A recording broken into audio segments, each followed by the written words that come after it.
I gotta be honest, these types of stories are my favorite. I want to walk you all through the political journey of famous YouTuber and live streamer Sneako.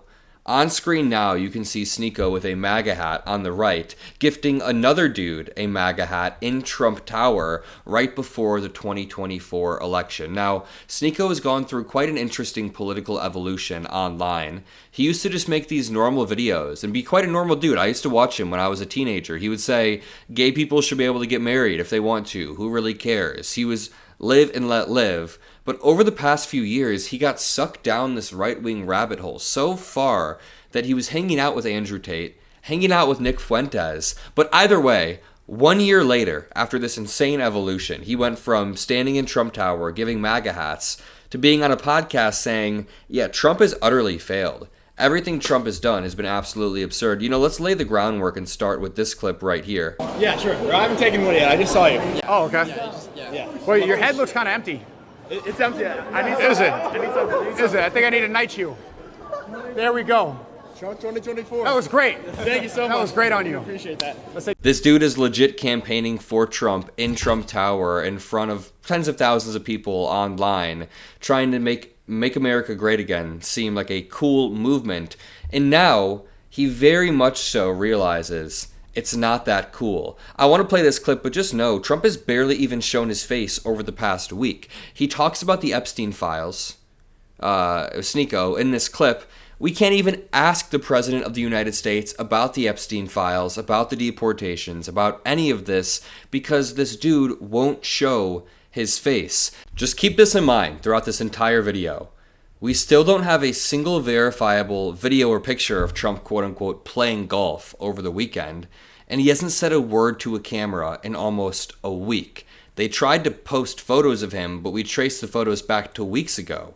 This is a record for Trump. All the while, the Trump social media is pushing out old pictures and weird, totally not Trump-written posts. Sneako is mad about a few things. It's the lack of transparency and the lying. Trump lied and said he would end wars and not start any new wars, yet a few things have happened. We struck Iran. At the same time, can I just point out, the U.S. is currently mobilizing U.S. forces near Venezuela. This reads, the U.S. has deployed military forces to the Caribbean in an operation said to target Latin America drug cartels, which, you know, I hate drug cartels as well. But why are we mobilizing the military when the president can't even take questions about this whatsoever? This was him on Labor Day.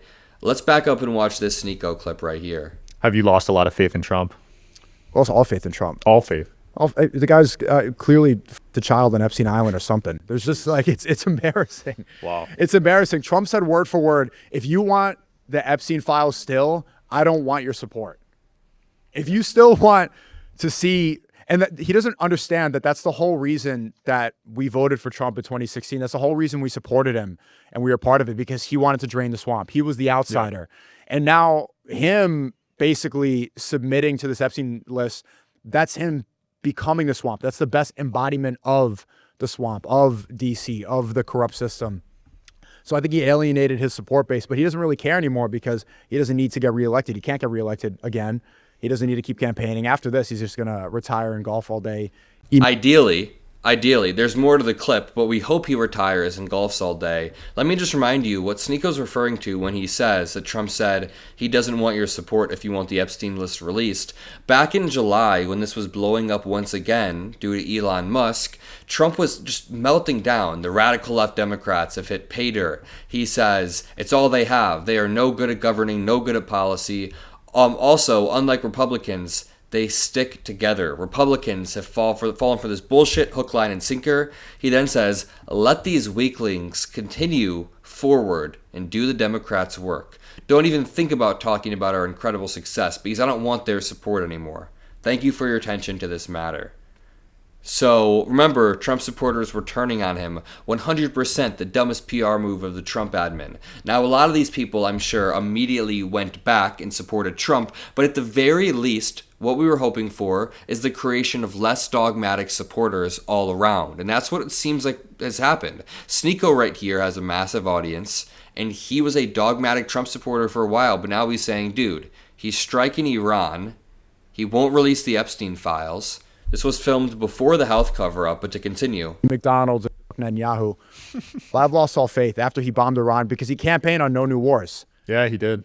And he went back on most of what he said. Nothing's really changed so far. A major reason that I was partly a little excited, obviously I didn't want Kamala Harris. I think things would have been very similar in Gaza. But that's just not true. Things would not have been similar in Gaza. Donald Trump is posting AI videos of the Gaza Strip being named the Trump Strip. Donald Trump has a plan. The plan on screen is being passed around the Trump admin. It's just AI photos. Kamala Harris would not have done this. You can critique her, say she's imperfect, say she could be better on Gaza, but you cannot say she would have been the same as Trump. I thought there might have been some reduction on censorship. But he didn't, you didn't stand up for any of his original supporters, anybody who was there. I think there was on YouTube. TikTok, definitely not. I got banned on TikTok. But I think there was a reduction on YouTube in censorship. I have yet to see that. I mean, I used to get strikes all the time. Now I haven't gotten any since Trump's been. All right, Donald Trump is not controlling the censorship on YouTube, but what is happening is Donald Trump is banning the ability to burn the flag, which is a First Amendment right. He is trying to criminalize that. I talked to this dude on the right. I went on his podcast. Let me play a clip from when I fact-checked. As a capitalist and as an entrepreneur, DEI never made sense to me. When I think of DEI, I think of just hiring certain ethnicities to fill the job position. Here's the question. If there's a talent pool of a bunch of very highly specialized people, and you have two people, they both have the exact same qualifications, but one of them grew up in a worse family, like they had a worse family life, do you think it's okay to hire the person who had a worse off life? That's a form of DEI. Oh, is it? If they came from not as rich of a background, basically? Yeah, like it's not even just diversity in race or more women in the workplace. It's a diversity in lived experiences. So you want people from all different types of backgrounds, even if it's a white dude who had a less privileged life growing up, and then a white dude who was super rich growing up, DEI would still be picking the white dude who was less privileged. DEI is essentially just opening up the application pool so people of all lived experiences, all backgrounds, have the ability to apply for jobs. It's as simple as that. And Trump supporters, I'm not talking about this guy in particular, but Trump supporters oftentimes don't understand the fundamentals of what they're talking about. And really quickly, the Medicare and Medicaid industries are hard to navigate. Trump promised that he would not cut either. Yet that's one of the first things that Republicans targeted when they got into power. That's why I fully recommend Chapter. The call is entirely free. And the last time I recommended Chapter, someone commented, "Thank you for recommending Chapter. I'll be turning 65 next year." So I called them and found out that I don't have to sign up for Medicare until my husband retires because he has health insurance throughout his job. So listen, the call is free. The advice is unbiased. They just tell you what you need to know about Medicare. You can call the number on screen, 706-312-8635, or click the link below. Thank you to Chapter for making these videos possible, and thank you to you all.